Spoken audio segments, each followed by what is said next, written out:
নমস্কার বন্ধুরা, আমার চ্যানেলে তোমাদের সবাইকে স্বাগত জানাই।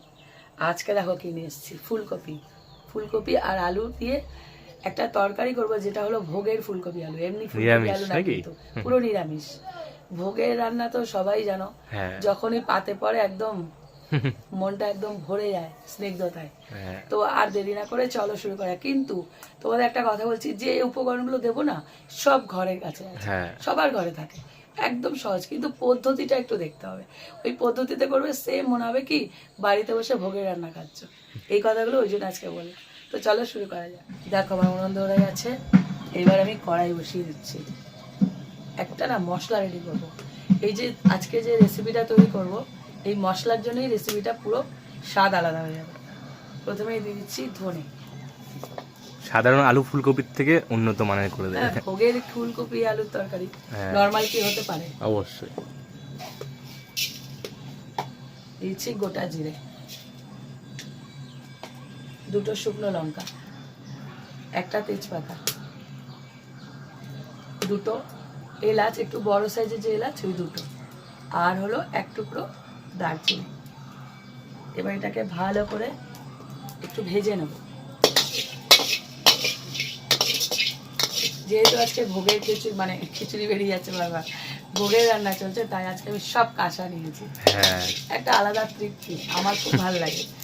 তোমরা খেয়াল করবে, যখনই ভোগের রান্না হয় মাটি না হলে কাশ পেতলে হয়, একদম। হ্যাঁ, খুব ভালো লাগে। দেখো যখন এরকম ভাজা হয়ে যাবে, আওয়াজ শুরু হয়ে গেছে, তখনই চটর পটর হ্যাঁ আওয়াজ শুরু হয়ে গেছে।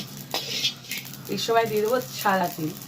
তিলটা একদম শেষে দেবে, কারণ তিল খুব তাড়াতাড়ি জ্বলে যায়। তিল দেওয়ার সাথে সাথে এই কয়েক সেকেন্ডের মধ্যে নামিয়ে নিতে হবে, ব্যাস। এবার এটাকে সাথে সাথে এর মধ্যে ঢেলে নেবো তিল নোড়ায়। এবার এটাকে বেটে নিতে হবে। লঙ্কার বোটা ছিল, বোটাটাকে ছাড়িয়ে নেবো, সব কটা একসাথে বেটে নেবো। তেজপাতা মরমর করে ভেঙে যাচ্ছে।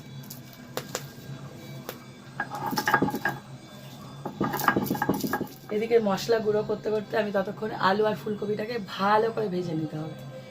আলুগুলোকে দেখো, এক একটা মিডিয়াম সাইজের আলু আমি 4 টুকরো করেছি, আর যদি বড় হয় তাহলে 6 টুকরো। ঠিক এরকম ডুমো ডুমো করে যে কাটে না আলু ফুলকপিতে, সেম। তো আমি এই রান্নাটা পুরো সাদা তেলে করব। হ্যাঁ, নিরামিষ সাদা তেলে বেশিরভাগটা হয়, দেখতে ভালো লাগে। তেলটা একদম গরমই রয়েছে, কারণ কড়াইটা যেহেতু গরম। আলুটাকে প্রথমে ভেজে নেব, লাল লাল করে ভাজতে হবে।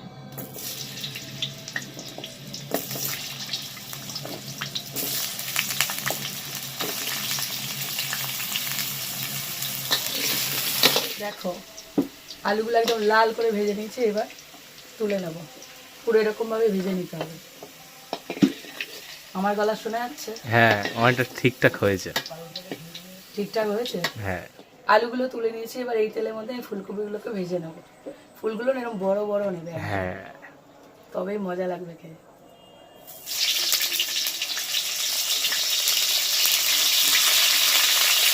বিশাল আওয়াজ করে ফুলকপি। হ্যাঁ,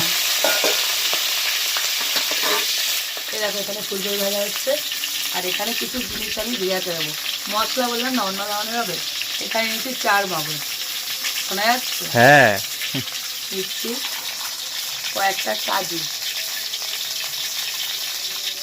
আর নিচ্ছি সাদা তিল। সাদা তিল একটা যাবে ভাজা মশলায়, আর যাবে বাটার। এবার এটাকে ভালো করে ভিজতে দেবো। ফুলকপিগুলো দেখো একদম লাল করে ভেজে নিয়েছি। এবার এগুলোকে তুলে নেব।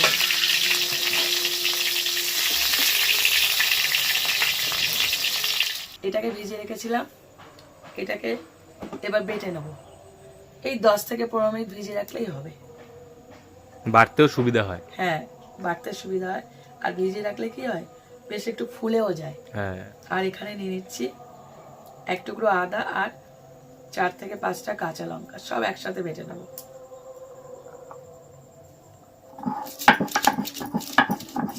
দেখো সমস্ত ভাজা হয়ে গেছে, বাটাবাটির পর্ব সব শেষ। এবার শুরু হবে রান্না নাকি? হ্যাঁ, এবার ওই কড়াইটাই বসিয়ে দিয়েছি, আর একটু তেল দিয়ে দিচ্ছি। এবার এই তেলের মধ্যেই খুব বেশি গরম করা দরকার নেই, এটা গরমই আছে। দিয়ে দিচ্ছি একটা তেজপাতা, অনেকগুলো ফোড়ন যাবে। দিচ্ছি গোটা জিরে, দারচিনি, ছোটো এলাচ, লবঙ্গ আর হলো গোলমরিচ। এটাকে একটু ভেজে নেব। ফোড়নটা ভাজা হয়ে গেছে, এবার দিয়ে দিচ্ছি 2টো টমেটো মাঝারি সাইজে। এবার টমেটোটা দেওয়ার পর একটু লবণ দিয়ে দেবো, এটা মজে যাবে। আন্দাজ মতো লবণ দেবে। এই রেসিপিটা না একদম গা মাখা মাখা হবে, গ্রেভি টাইপ হবে, এটা একদম ঝোল হবে না।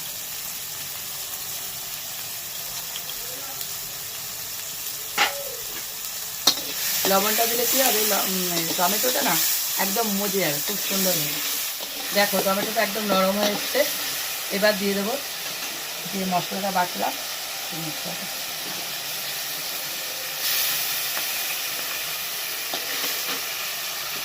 হাত না লাগালে হবে না। ভাবছি হাত দিয়ে করবো না, যে হাত দিয়েই করতে হবে।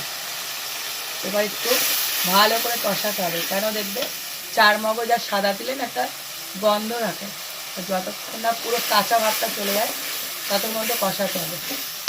দেখো কালার চেঞ্জ হয়ে গেছে, ঠিক এই সময় এতটা কষিয়ে নিতে হবে। 2 থেকে 3 মিনিট এবার কষিয়ে নিয়ে এর মধ্যে এবার মশলাগুলো দিয়ে দেবো। লবণ তো প্রথমেই দিয়েছি, টমেটোর মধ্যে দিয়েছি হলুদ গুঁড়ো,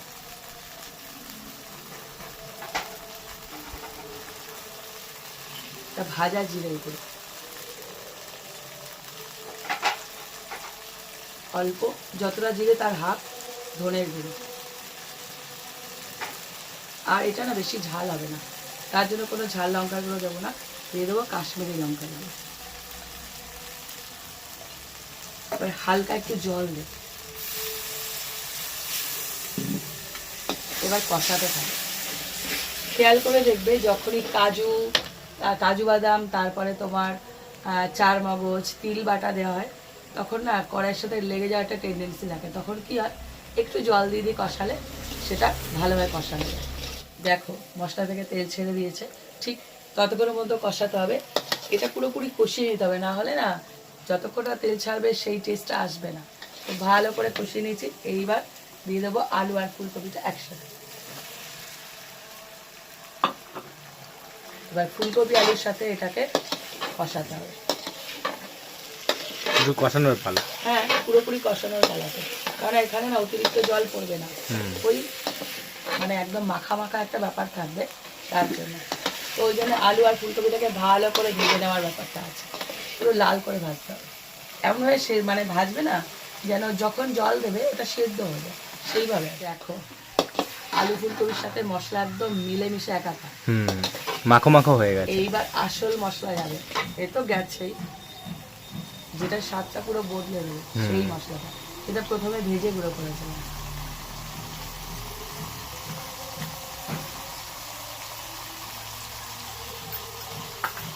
এবার এটা দিয়ে ভালো করে কষিয়ে নিতে হবে।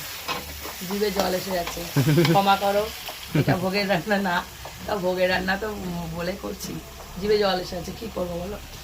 তোমরা যদি করো তোমাদের আসবে। ওই সামনে যে বসে আছে তাকে জিজ্ঞাসা করে, একদম কি সুন্দর গন্ধ বেরিয়েছে, মারাত্মক গন্ধ ছেড়েছে। দেখো আলু ফুলকপি একদম মাখামাখি, থাকা যাচ্ছে না গন্ধে, এত সুন্দর গন্ধ বেরিয়েছে, পুরো কষানো রেডি। এবার দিয়ে দিচ্ছি একটুখানি চিনি। নিরামিষ তরকারিতে একটু চিনি না দিলে ভালো লাগে না, ব্যালেন্স হওয়ার জন্য। এবার এর মধ্যে দিয়েছি একটু ধনে পাতা, আবার যাবে। হ্যাঁ,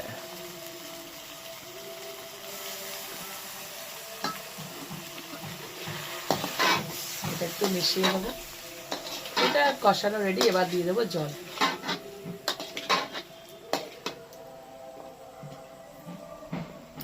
এমনভাবে জলটা দেবে না যেন মাখা মাখা থাকে, খুব বেশিও না, আবার একদম ড্রাই ড্রাই হবে না, গা মাখা মাখা থাকে। হ্যাঁ, একদম গা মাখা মাখা হবে। দেখো বলেছিলাম যে আরো একবার ধনে পাতা দেবো, প্রথম ধনে পাতাটা মিশে গেছে, এটা হলো সেকেন্ড ধনে পাতা।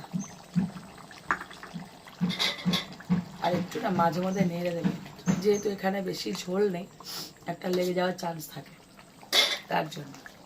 দিয়েছি একটু ঘি, আহা এটাই দরকার ছিল।